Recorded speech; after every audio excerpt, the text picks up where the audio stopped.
Teater 1 telah dibuka.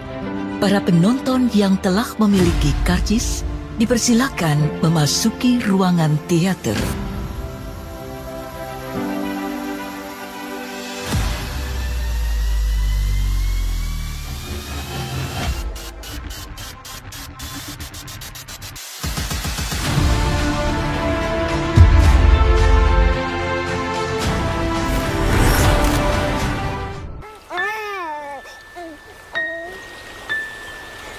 Film diawali dengan memperlihatkan anak kecil yang meninggalkan bayi sendirian setelah dia mengajaknya bermain. Entah itu adiknya atau bukan, atau niat dia meninggalkan hanya sementara, tapi setelah dia pergi, seorang ibu-ibu yang sedari tadi memang sudah mengawasi langsung mengambil bayi tersebut, kemudian dia membawanya ke air terjun dan dibuang.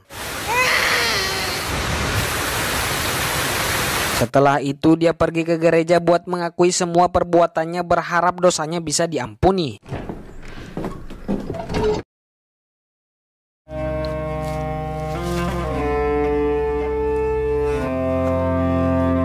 Entah bagaimana ceritanya, tapi kita langsung diperlihatkan ibu-ibu itu telah mati di lokasi yang bisa ditebak jika dia telah diberi hukuman mati oleh warga. Dan sekarang mayatnya dibiarkan begitu saja dengan kondisi jari kaki, jari tangan telah dipotong. Begitu juga dengan kelapanya yang terpisah. Kemudian ada seseorang yang tidak diperlihatkan wajahnya sedang mengambil satu jari ibu-ibu tersebut dengan tujuan yang saya sendiri masih belum tahu. Setelah itu kita diperlihatkan dengan tulisan yang berbunyi, "Saat masalahku membuat lelah dengan kehidupan ini, aku terpikir untuk melakukan pembunuhan." Kemudian scene kembali dibuka dengan memperlihatkan seorang wanita bernama Agnes yang lagi membuat mahkota. Si Agnes sendiri suka mengoleksi serangga mati. Juga ternyata dia sekarang sebentar lagi akan menikah dengan seorang pria dari kampung lain.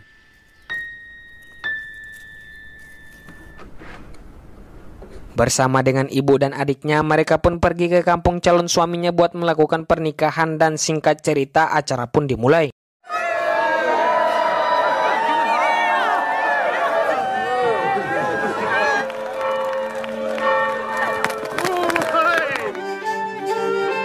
Di tengah-tengah acara, si calon suami bernama Wolf mengajak Agnes buat diberi kejutan berupa rumah yang telah dia beli. Meskipun ada beberapa uang yang dia pinjam buat membeli rumah ini, tapi dia meyakinkan Agnes untuk tidak perlu khawatir. Lokasi rumah mereka ini tidak jauh dari rumah ibunya Wolf dan juga perairan mereka. Setelah melihat seisi rumah, singkat waktu malam hari pun tiba. Saat masih banyak orang yang lagi bergembira, Agnes sendiri sedang mencari suaminya. Terlihat di situ Wolf lagi mabuk-mabuk bersama teman prianya bernama Lance. Dari percakapan singkat mereka terdapat gay-gaynya sedikit. Contoh, "Aku menyukaimu, kamu tampan." Lalu si Agnes yang ingin membantu cuci piring dilarang oleh ibu mertua, yaitu mamanya Wolf, karena ini adalah acaranya Agnes. Si ibu kandung Agnes bersama saudaranya ternyata ingin pulang malam ini juga. Sebelum berpisah, si adik memberi Agnes potongan jari yang itu mungkin salah satu jari dari ibu-ibu yang di awal film. Si adik memberikannya kepada Agnes dengan tujuan semacam jimat keberuntungan agar Agnes cepat-cepat dapat momongan. Setelah keluarganya pergi, di rumah Agnes menaruh serangga dan jari itu di bawah kasur, kemudian dia berdoa yang isi dari doanya ingin menjadi istri yang baik. Tak lama, inilah yang ditunggu-tunggu, malam pertama pengantin baru. Si Agnes pun siap dengan gaya apa saja yang akan diberi Wolf. Tapi setelah diberi kode, si Wolf hanya menyuruh Agnes berbalik dan kemudian dia senam 5 jari sendiri. Agnes heran, saya juga heran.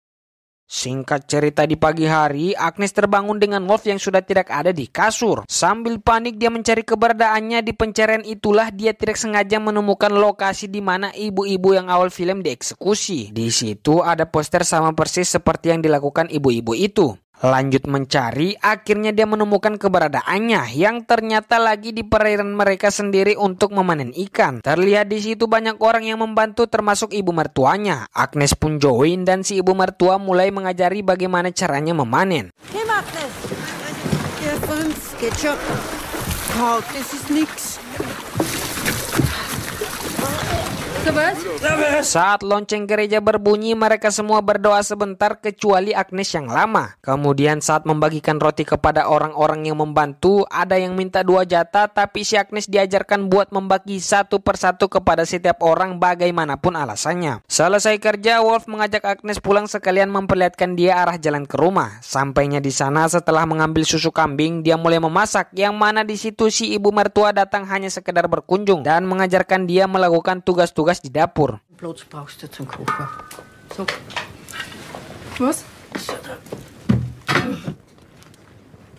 Setelah si ibu mertua pergi, Agnes kembali berdoa kemudian keranjang dan siap di-unboxing oleh Wolf. Tetapi sampai tengah malam dia menunggu, si Wolf malah tidur dan tidak melakukan hubungan layaknya suami istri. Karena itulah si Agnes pergi menangis sendiri. Lalu singkat waktu esok hari tiba, Agnes pergi ke gereja buat melihat boneka lilin bayi. Kemudian dia menemukan jalan bawah tanah.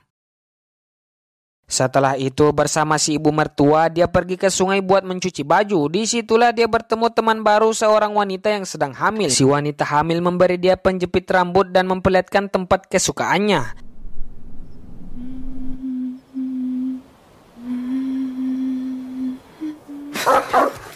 Lalu secara tak sadar Agnes yang tertidur saking nyamannya di tempat ini pulang terlambat. Si ibu mertua yang ada di rumah langsung menceramahinya. Melihat ibu mertua yang mengerjakan tugasnya, dia jadi tidak enak dan menyuruh si mertua duduk saja biarkan dia yang menggantikan, tapi si mertua tidak mau. Merasa si ibu mertua tidak suka padanya, saat bersama dengan Wolf dia menceritakan hal itu. Si Wolf pun mengelak dan memberitahu ibunya tidak seperti yang Agnes kira. Justru tadi dia datang dengan niat baik, yaitu membawa beberapa kepala ikan.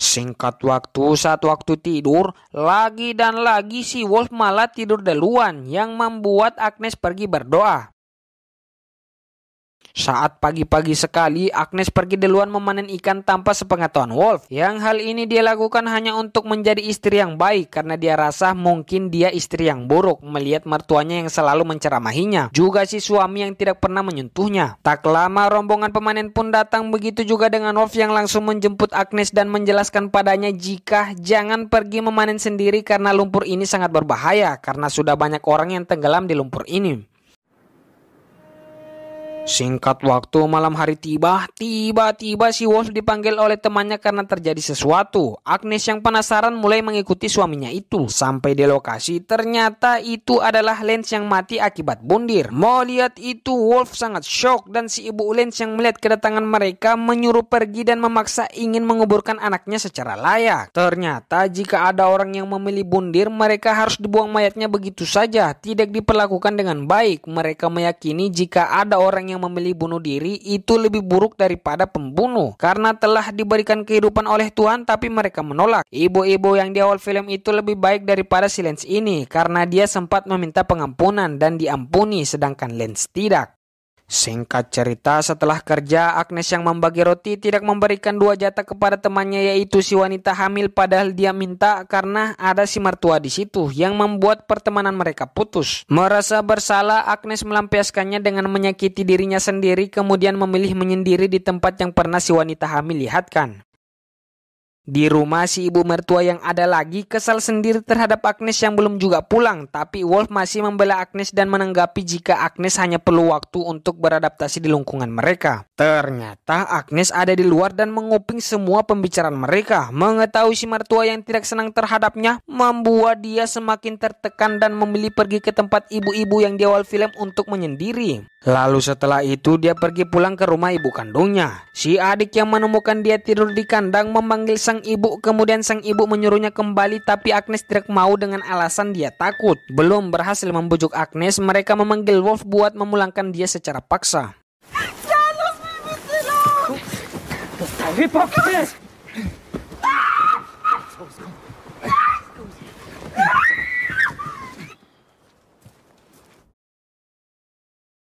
Tapi semenjak hari itu keadaan Agnes semakin parah. Dia lebih memilih untuk rebahan di kasur dan keadaan rumah jadi tidak terawat. Untung ada si mertua yang bantu-bantu. Kambing mereka di kandang sakit dan terpaksa harus dijadikan makanan.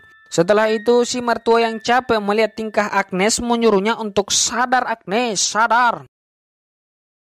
Wolf pun membawa Agnes ke permandian umum lalu lehernya dimasukkan rambut agar menghilangkan depresinya. Agnes pun melakukan aktivitas sehari-hari dan tak lupa melakukan perintah Wolf, yaitu tarik-tarik rambut ini jika dia pusing. Saat ke sungai, dia tidak sengaja menemukan bayi yang sedang sendiri. Merasa bayi ini ditelantarkan oleh ibunya, si Agnes membawa bayi tersebut pulang, tapi tentu si mertua dan Wolf menyuruhnya buat mengembalikan bayi tersebut karena bagaimanapun juga Agnes tidak boleh melakukan hal itu karena belum tentu si ibu bayi ini meninggalkannya. Agnes pun kembali dan langsung mendengar ibu dari bayi ini sedang mencari-cari. Dengan perlahan Agnes mulai menaruh bayinya lalu bersembunyi.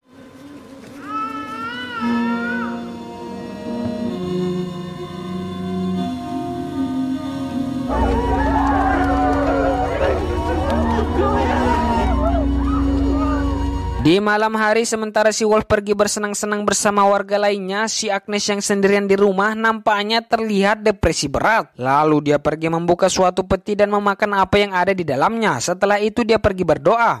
Bersamaan dengan Wolf yang sudah pulang, kita langsung diperlihatkan Agnes yang lagi menggendong bayi di suatu tempat, kemudian menenangkan bayi tersebut dengan cara menyanyikannya lagu tidur. Tapi pas bayi tersebut diperlihatkan, ternyata itu adalah bayi boneka yang terbuat dari lilin. Kemudian memperlihatkan dia muntah lalu melihat sesuatu yang aneh di tanah, dan ya ternyata itu semua hanyalah mimpi. Dia ditemukan tak sadarkan diri tadi malam oleh Wolf di tempat berdoa. Si Wolf yang melihat kondisi Agnes semakin parah pusing sendiri juga karena tidak tahu harus buat apa. Kemudian Agnes memakan kembali apa yang tadi malam dia makan lalu menyuruh Wolf memanggil pendeta karena dia merasa sekarang lagi sekarat. Dengan cepat Wolf pun pergi memanggil pendeta, tapi setelah dia kembali dia tidak bersama pendeta dengan alasan si pendeta tidak ada di rumahnya.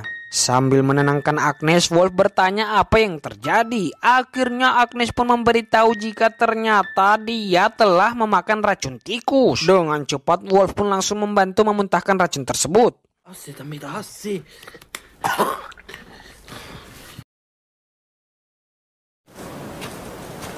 Setelah kejadian itu, Wolf memutuskan buat membawa Agnes pulang dan langsung menceritakan semuanya pada ibu dan adik Agnes, lalu setelahnya memilih kembali.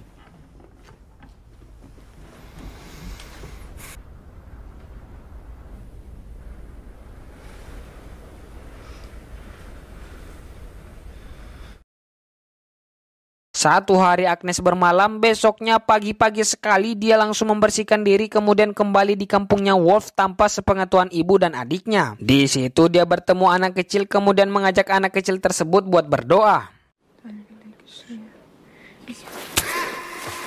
Dengan cara yang sangat panik, dia pun menusuk bocil tersebut sambil mengatakan, "Kau tidak akan pernah berbuat dosa lagi." Tapi itu Tuhan.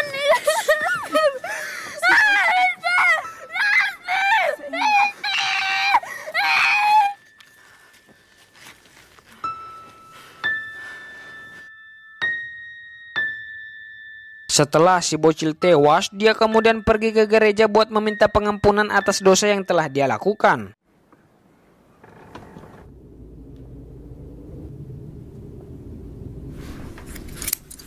Singkat cerita, bersama pendeta dia mulai berdoa sambil menangis, meminta pengampunan dan menyebut semua dosa-dosa yang telah dia lakukan. Setelah mendengar si pendeta mengatakan dosanya telah diampuni, dia pun mulai tertawa bahagia tapi sambil menangis.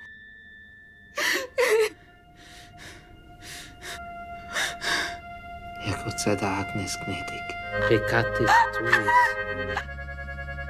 te, fili.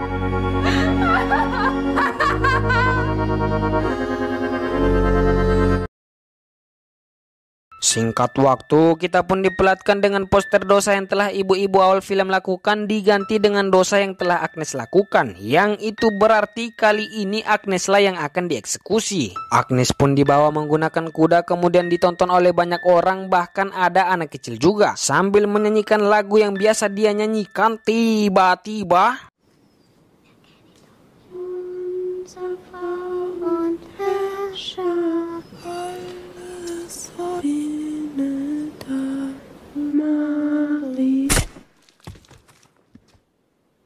melihat itu, Wolf hanya bisa menangis sedangkan orang yang lain justru berebutan buat mengambil darah milik Agnes, dan nampaknya hal ini sudah menjadi tradisi di tempat ini. Di akhir film kita diperlihatkan tulisan yang berbunyi, di Eropa abad 17-18 banyak orang yang ingin bunuh diri. Mereka melakukan pembunuhan untuk dieksekusi. Setelah mengaku dibersihkan dari dosa, mereka berharap masuk surga. Dengan begitu menghindari kutukan abadi yang menanti akibat bunuh diri. Mayoritas perempuan dan korbannya adalah anak-anak. Lebih dari 400 kasus didokumentasikan di wilayah Jerman saja. Berdasarkan penelitian sejarah Cathy Stewart, dan film pun selesai.